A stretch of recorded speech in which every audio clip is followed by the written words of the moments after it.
Tala Fou ma le si ufonga le lau momo le nei tae au se fuluvalo Novema lua fe lua fa.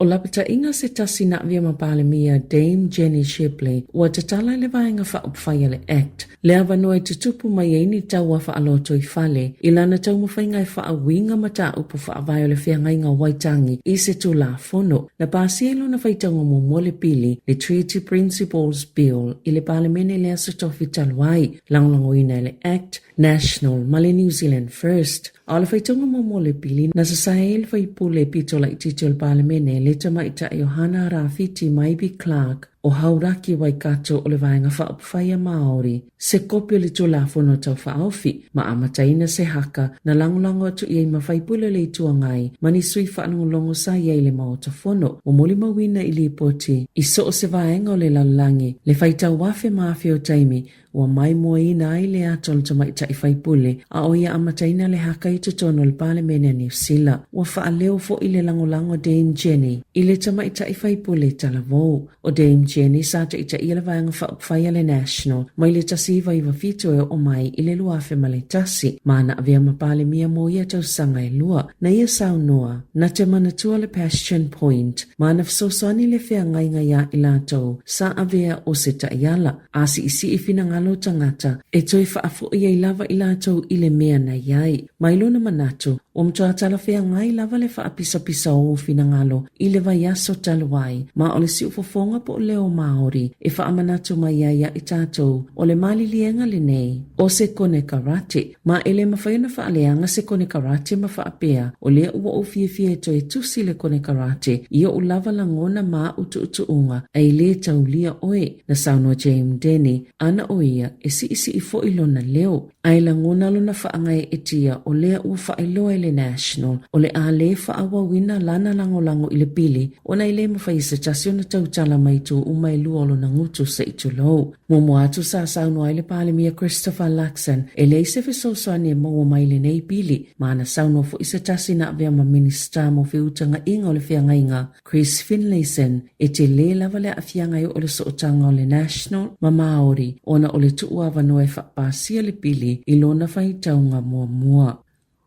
Ua whautuaina tangata o le atunu o whewa ai pasi manofo afi po o taawale afi mo le aso a tae au ina ia nofo sila fia I le pisi ma le tuwai o whewa inga ona o le solo tite e whaasanga I le pili o le Treaty Principles Bill le ana folosia le taitai o le Act David Sāmoa. O ana nafi lena taunu o ai mapoto le hikoi I porirua na amata mai lava I le pito ilungo le motu I mātu I le aso sfultase o Novema e anga I atu I le pale mene I Wellingtone. Na whaasolo na awa I le whaita wafio tangata I le solo sa vavali o isi na malanga I taavale a o isi na te eti e solo whanua. Sao o mai Palmerston North ma whaawau mai ai Levin se ia taunu o mai porirua I le afiafia na nafi. O le whaanau naunga na ia taunu I le palemene I le asolua. O le aiei pasi mano whaafi whaapopo e tau whaetete le pisi ma le tumu a anga I atu le hiko I le palemene le taulanga I Wellingtone I le aso a tae ao peitai wa whautua ina pia tangata ina ia whaapopo taimi o whainga malanga o na ua yeile tali tonunga o se tasi leo solo tite e pito sile o na to otele I tono le lau mua pe afua ina I tau sanga o tuana iatu to saima se whaamatalanga le pulenga nuu a Wellingtone. Na whaalia Richard McLean o le pulenga nuu a whai o yei se fuafuanga I malanga I taulanga I le tae ao le asolua ia vavio na usu pe whaapopo le tasi po le lua I tu la I le taimi o lau whainga malanga pe afuafuea ngai I le malai vaalele mai le Heart Valley po o Kapiti Coast po o porirua. O no fuanga whaatali no fuafi porirua, pitone, mo waikanae. O lo iele tali tonunga no fuanga autu ie whaonga mo whewa inga le hikoi. O le awia le solo le Golden Mile Courtney Place, Manor Small, Willis, whaapea ma Lambton Key. O le amalanga le isi vaenga le solo I taavale, mai porirua. Beto sole ono le tae ao maanga I atu I saute le awala le State Highway le maiva, whaasolo atu I le State Highway tasi, maanga I atu ai le taulanga I Wellingtone. O le isi kulupe sa vavali mai pitone I le whai le vaveao le asolua maui atu Esplanade o le State Highway lua I Nauranga o le Hunter Road ma whaasolo atu I Thorndon Key.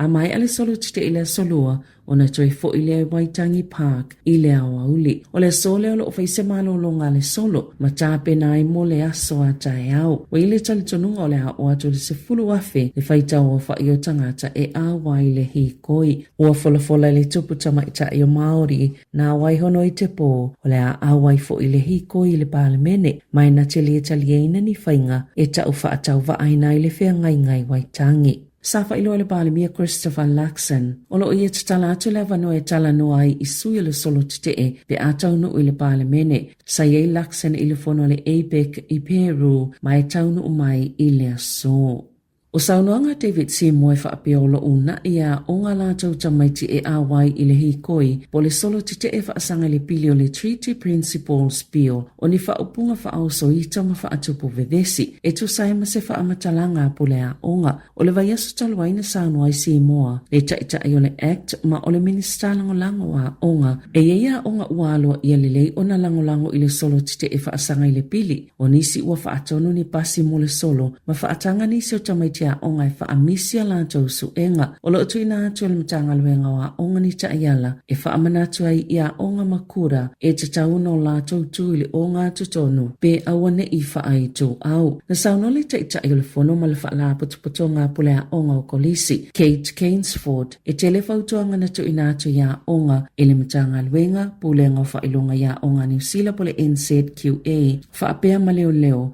ma o le tele lava ia fautuanga e whaatatau le puipuinga ma le saunga le mu. Peitai o saunuanga a Sāmoa i le tu o lo mafuli i aile langolango a onga o se saunuanga i whaatupu vevesi. Sa i se pepo whaamatalanga le vaianga whaia le Act i le vaiaso taluai. Sauna i ai mātua ina i atusi i komiti whaatono a onga lātou whanau e whaamanatu i ai o lātou tiuti o le whaitu au i lalo ta iala a au nanga le malo e te tau fo i mātua na i loilo pe te tauna toi filifilia i te tono komiti whaatono a onga a lātou sui o lo awe i aila lātou lango.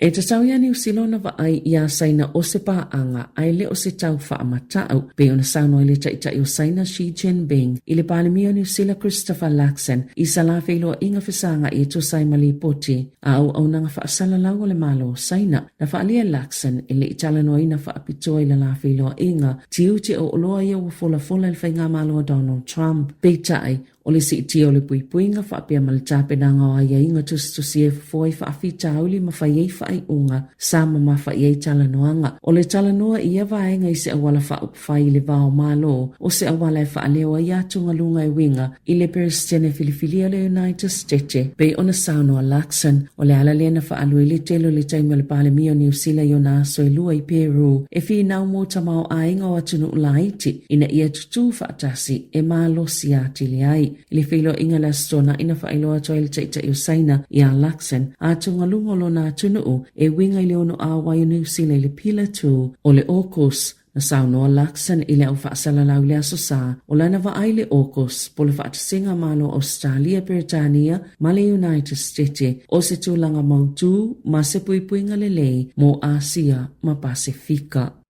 Wa wala au le whaala putuputo ngā tau si soifua New Zealand i o lātou sui le atunu o atoa ina ia whaiele solo tite ele masina o te sema e whaatatau i whinaunga o tutongi ma le Health New Zealand. Na whaiele palo tā sui o tau si soifua le te whātu ora ma pāsi ele whaiola lātou tite i le aso tolo o te sema i le vālus futasi le tai au ma le fitu i le afiafi ma whaia whaasolo i tū malo i vai aso i lua muli ane ai. Wa vai tau si soifua o lo ngā lulu i whale mai tutono New Zealand wa le fia ona o le telo me fola atu peitai ele o whaatawa ina la lātou ngā luenga e matua ma wa lalo lava tutongi o lo ofo ina atu le soifua maloloina pe ona whaaliele uni e mo mie tau si soifua ni si tanga o tutongi e tala whea ngai ma le tau le soifuanga ma whaatawa o lātou to mai masila fia pe ona whaaliele uni le ono o whai masui o tau si soifua pe tu sama le to lima sifulono afe i le atu noo.